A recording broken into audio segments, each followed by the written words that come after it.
Alors, je t'explique le concept. Je fais un défi Never Eat Alone, donc pendant 21 jours, j'interviewe 21 personnes avec qui je passe un moment et avec qui j'échange. Et le but de ce défi, c'est de se dire que c'est bien beau d'être en contact sur Internet, mais c'est super important de se rencontrer en vrai.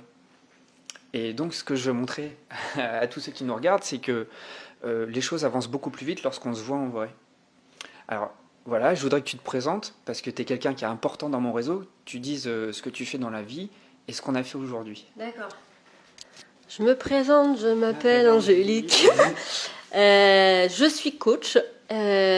Coach pendant longtemps business et puis maintenant coach intuitif, c'est-à-dire que j'utilise plutôt mes capacités extrasensorielles aujourd'hui pour aider les entrepreneurs à développer leur activité, mais surtout à se développer eux. Voilà. J'écris des bouquins et en ce moment c'est ce qui marche bien pour moi. Donc je continue d'écrire des bouquins. Et puis, en gros c'est ça. Enfin voilà. Puis je suis un entrepreneur du web et je développe des activités principalement en ligne. D'accord. Ce qu'on a fait aujourd'hui. Ouais. Très grande question. Mais justement, Ouais. tu développes quoi en ligne exactement? Alors des programmes en ligne autour de la visibilité, autour de la création de ces présentiels et de ces événements. Et puis sinon, j'écris beaucoup autour du développement personnel. Donc moi, mes sujets de prédilection, c'est beaucoup l'introspection, la solitude, mais justement dans des usages constructifs. C'est-à-dire vraiment choisir la solitude et l'introspection pour aller chercher les réponses en soi sur toutes les problématiques qu'on rencontre dans la vie. Tu peux donner des exemples qui peuvent servir dans le cas où la solitude peut te servir dans ton activité entrepreneuriale? Bah en fait oui, moi un exemple, je vais parler de moi directement, c'est-à-dire que tous les matins, je prends un moment toute seule avec mon carnet de bord, avec mon stylo et puis des questions et je travaille et sur moi, sur le déploiement sur moi, sur mes questions personnelles et aussi sur le déploiement de mon activité. Je pose des questions assez cibles autour de mon activité et après du coup ça me permet de mettre en place des actions dans la journée, dans la semaine et dans le mois à développer pour Tu fais ça tous les jours? Je vais te dire, alors pas tous les jours, pas le samedi ou pas le dimanche en tout cas. Le samedi si en fait, mais pas le dimanche. Mais toute la semaine sinon. Ouais. Alors après c'est par période, il y a des périodes où je le fais peut-être 4 fois, enfin genre 3 fois par semaine, mais sinon c'est quasi tous les matins. Depuis facilement 4 ans quand même. Ah la vache. Mais avant ces matins-là, c'était pas forcément autour du développement de mon activité. Ça peut dépendre des moments de ma vie quoi. Dans toutes les sphères de ta vie. Ouais, tout à fait. Ouais. Et ça t'apporte, tu peux plus faire ça maintenant? Ah non, c'est compliqué. Ouais. Tu vois, 2 jours sans faire ça, je suis pas bien. Enfin, pas bien, faut pas exagérer. Il y a un manque. Il y a un besoin de me retrouver avec moi pour faire le point sur les choses, pour mettre mes idées au clair. Voilà. C'est une sorte de fil conducteur, quoi. Ouais. Bah, je crois que c'est vraiment le fil conducteur, en fait, moi, de ma vie depuis 5 ans. Et c'est ce qui m'a permis de me sentir mieux moi, enfin voilà, puis de développer des aptitudes que je ne connaissais pas. J'ai utilisé ces moments-là pour les développer. Ouais. Et vraiment au niveau de mon activité, pour ce qui est des idées un peu plus sympas, percutantes, originales, c'est dans ces moments-là que je les ai trouvées, quoi. Ok, très bien. Voilà. Ok. Alors, tu expliques ce qu'on a fait aujourd'hui? Alors, ce grand foufou de Steve, foufou devant l'éternel, a décidé d'organiser un gros événement qui a lieu la semaine prochaine. Donc aujourd'hui, ce qu'on a fait, c'est qu'on a mis au point on va dire une stratégie de communication à J-7. Donc on a listé ensemble des contacts qu'il doit contacter, parce que c'est ça le principe des contacts. Il doit les contacter pour parler de son événement. Voilà, et puis parce que l'idée, on a un défi, enfin tu as un défi toi surtout, moi je suis là en tant que copine soutien, c'est de faire venir au moins 100 personnes à cet événement. C'est ça. Voilà, donc on a vu certaines actions à mettre en place pour qu'il y ait 100 personnes à son événement dans une semaine. Ouais. Et justement, comme tu as travaillé dans le monde de la communication, tu as pu me donner quelques stratégies pour taper là où il faut, en fait. Oui. Chose que moi, je faisais pas très bien parce que je m'éparpillais pas mal. C'est vrai que tu Ouais. t'éparpilles un petit peu. Bah ouais. Mais c'est surtout que t'as tellement d'envie Oui. que tu vas là où te mènent tes envies et c'est formidable. Voilà, non mais c'est chouette. Moi après, enfin voilà, j'ai quand même une carrière dans le monde politique, j'ai envie de te dire, et dans le monde institutionnel. Donc toutes les règles de bonne conduite avec les politiques, les institutionnels, je connais bien, j'ai pratiqué. J'ai été directrice de communication d'institutions. Ouais. Tu vois, donc, et dans le milieu politique, principalement. Donc, du coup, je connais un petit peu, ouais, les rouages. Puis après, enfin, que ce soit en politique, en institutionnel, en business, en entrepreneuriat, c'est quand même un petit peu les mêmes délires. Enfin, c'est toujours un peu les mêmes process, hein. Donc, il suffit juste de les déplacer. Les transposer. Ouais. Exactement. Si tu as un truc, merci. Si tu as un truc principal qu'il faut retenir dans tout ce que tu as appris dans. De cet après-midi ? Non, avec quand tu as travaillé en communication avec les politiques, est-ce qu'il y a vraiment un truc qui a retenu ton attention? Un truc super important, justement quand tu communiques Bah, le truc important, en tout cas, moi, une des leçons essentielles de tout ça, de la com politique, bah, c'est de rester soi à peu près, en fait, en toute occasion, ce qui n'est pas le cas des politiciens et des institutionnels. C'est pas très authentique. Pas très, ils font de leur mieux, ils savent pas tout à fait ce que c'est que l'authenticité non plus, puisqu'ils sont pas conditionnés pour. Ils sont plutôt conditionnés pour jouer un rôle et puis se sentir responsable de beaucoup de choses et en fait de pas grand chose quand on voit les faits, quoi. Et le truc, moi, ça a été en termes de communication, j'ai moi aussi joué un rôle pendant plein d'années, puisqu'en plus j'étais directrice de com. Alors si tu veux, t'es un peu l'image de la vitrine de la boîte. Et bah, ça m'a fait beaucoup de mal en fait de faire semblant d'être une personne ouverte, d'aller vers les autres. Alors, en fait, je suis comme ça profondément, mais là c'était forcé. Enfin voilà. Donc moi je suis comme ça vraiment naturellement, mais j'avais pas. Enfin, il a fallu appuyer sur ce truc-là, et du coup ça m'a beaucoup abîmé. Enfin voilà. Après c'était un choix de vie que j'ai fait aussi, et j'en suis revenue. Mais c'est vraiment pour moi la politique. Enfin, il y a la politique, les politiciens, et il y a la vraie politique en fait. Voilà. Les politiciens, bah, j'ai du respect relatif pour eux. Les carriéristes.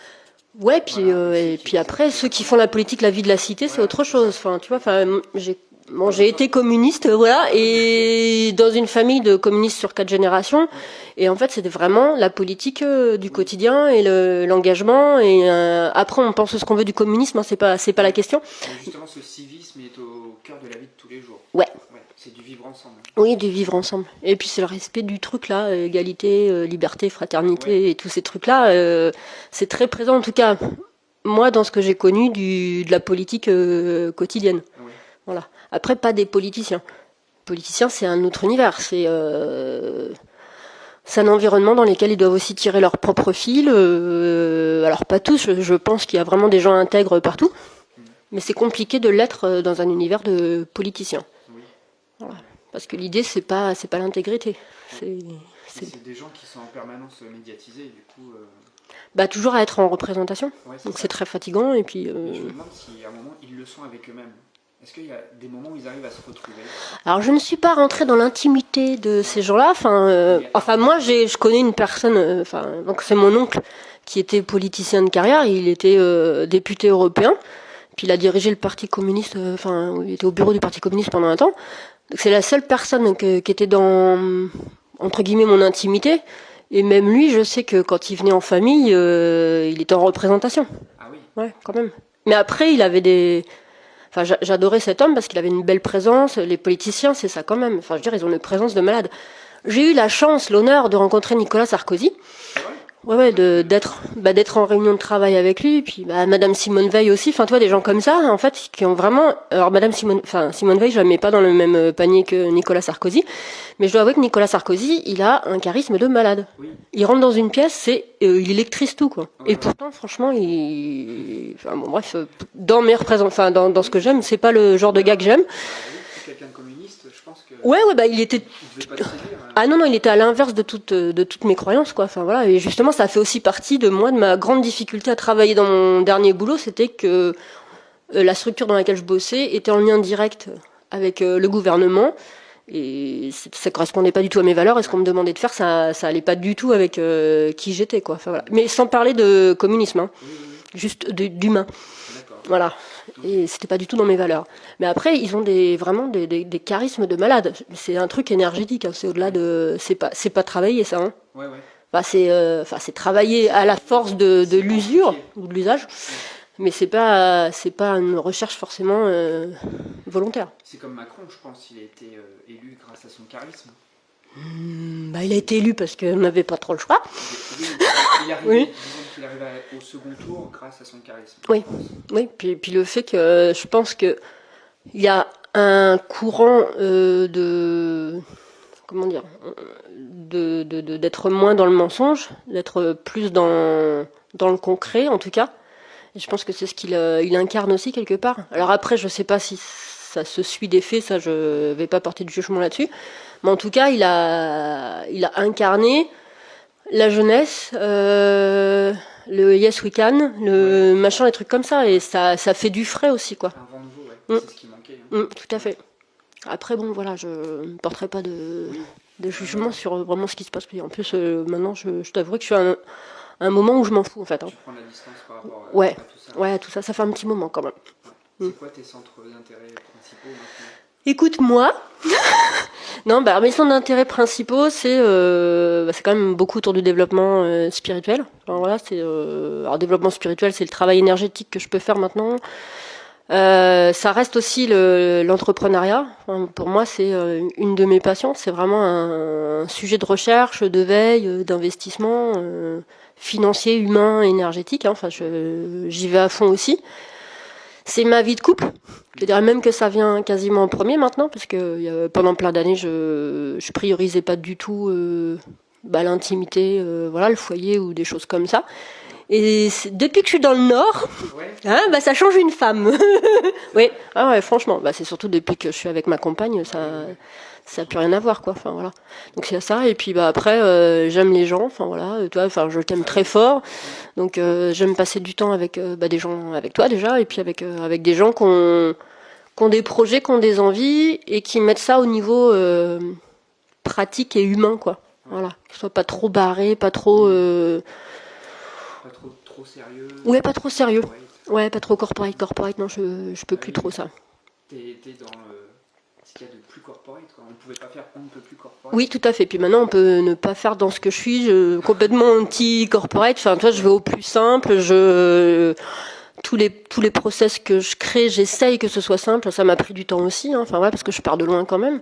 Mais maintenant, j'essaye de faire au plus simple. Oui. Voilà, et puis de communiquer au plus simple aussi. C'est pas, voilà, et de parler au plus simple et voilà. Puis sinon, une de mes passions, c'est quand même, c'est l'écriture. Je peux pas dire le contraire. C'est sous toutes ses formes. Enfin, toi, rien qu'un post Facebook, moi, c'est voilà, j'adore. Enfin, toi, mais c'est con, mais juste j'adore écrire et partager.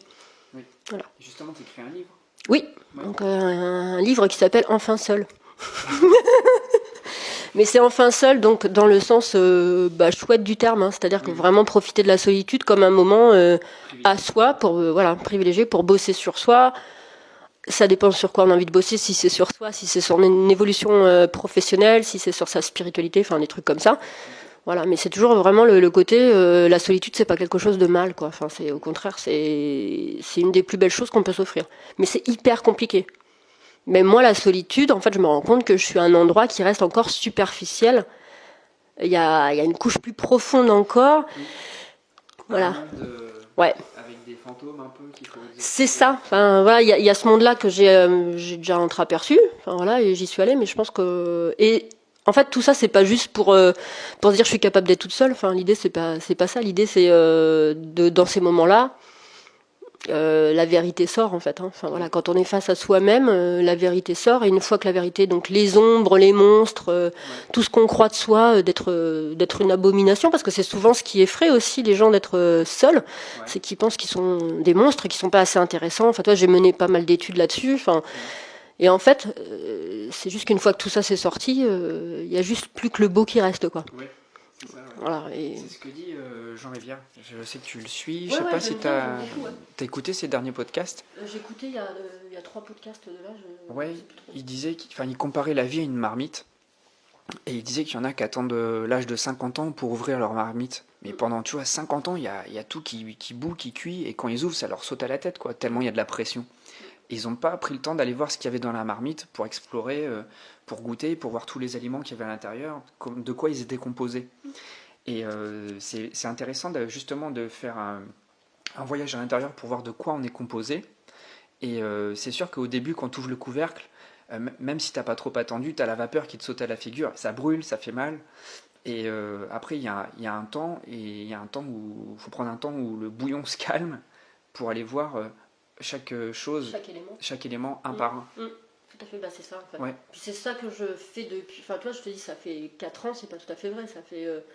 J'ai 40 ans passés, donc ça fait 15 ans que je suis dans ce processus. Ouais. Voilà, vraiment dans le processus de me connaître, Oui. de voir les éléments qui me composent.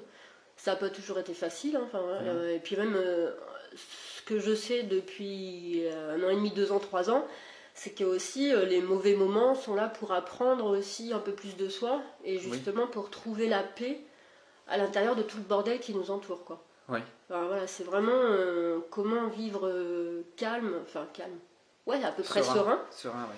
Dans l'agitation. Dans l'agitation, et la pire agitation, comme juste l'agitation de la vie quotidienne. Voilà. C'est comme la métaphore d'un océan, tu sais qu'il y a plein de vagues en surface, il faut rester calme au fond, quoi. Après, moi, je dis pas que je suis calme au fond. Comme tout le monde, hein. T'as des moments où... Bah oui. Ouais. Je sais pas, t'es comme ça, t'as un téléphone qui part... Oui, ça peut. Voilà. Un ou deux. Oui, t'as fait. J'ai envie de rappeler, en fait, qui tu es. Parce qu'il y a beaucoup de choses qui ont commencé grâce à toi. T'es le premier professionnel que je suis allé voir pour mon développement. La première coach, en fait. Quand je suis venu dans le Berry. On a déclenché des inondations ensemble. Certes, tout à fait. Et puis, tu as animé le premier networking.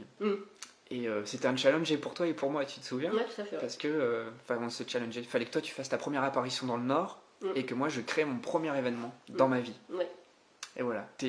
On parlait de première fois et pour moi, t'es une grosse première fois. Eh ben écoute, on est content de dire à tout le monde. Voilà.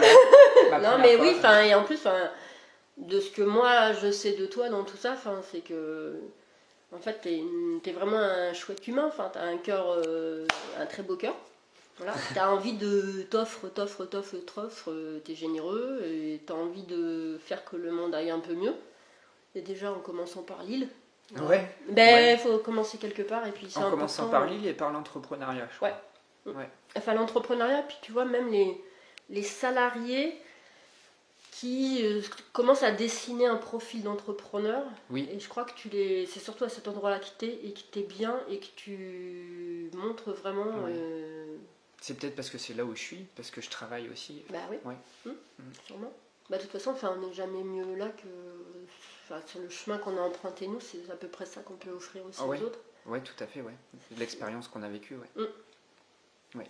En tout cas, moi aussi, pour moi, c'est rare que je donne aussi autant de temps à quelqu'un parce que t'aimes vraiment beaucoup, quoi. Enfin voilà, et moi j'ai envie que tu t'épanouisses dans ce que tu fais, quoi. Ouais. Donc, ça me mais touche. vraiment, Merci. véritablement, quoi. Voilà. Je le prends sur ma solitude jeudi après-midi pour bosser avec toi, quoi. Non mais pour dire, parce que je sais et je sens ce que tu as à offrir et que ça va faire comme ça. Ok, voilà, merci beaucoup, ça me touche. Écoute, je t'en prie. Ouais. Je pense qu'aussi c'est pour ça que j'aime ressourcer chez toi. C'est ça, c'est le mot ressourcer que je t'attribue. Merci. Où est-ce qu'on peut te retrouver? Alors, sur 2 blogs, angéliquetartière.fr, tout attaché, et puis l'inévitablerendez-vous.com. Voilà. D'accord. Angélique Tartière, c'est plus la partie business, et l'inévitable rendez-vous, c'est plus la partie introspection, travail sur soi. T'interviews des personnes? Alors, plus trop, mais je l'ai fait beaucoup. C'est vrai que pendant un temps, j'ai mené beaucoup d'interviews. Je vais m'y remettre, je pense, l'année prochaine, tranquillement. Voilà. Pour l'instant, j'interviewe personne. Je suis à développer aussi un nouveau projet, donc je mets beaucoup de temps et d'énergie dessus. D'accord. Voilà, c'est quelque chose qui n'est pas dans mes habitudes, ce que je suis en train de faire. Enfin, je ne vais pas en parler parce que tout le monde s'en fout en même temps, mais c'est quelque chose qui n'est pas dans mes habitudes. Ok. Voilà, et du coup, je développe de nouvelles compétences et je suis très contente parce que j'adore ça, quoi. Enfin, d'accord. Très bien. Merci à toi de m'avoir donné du temps. Merci pour à ce toi. Never It Alone. Plaisir. À très vite. Mm. Allez voir Angélique. Au revoir. Salut.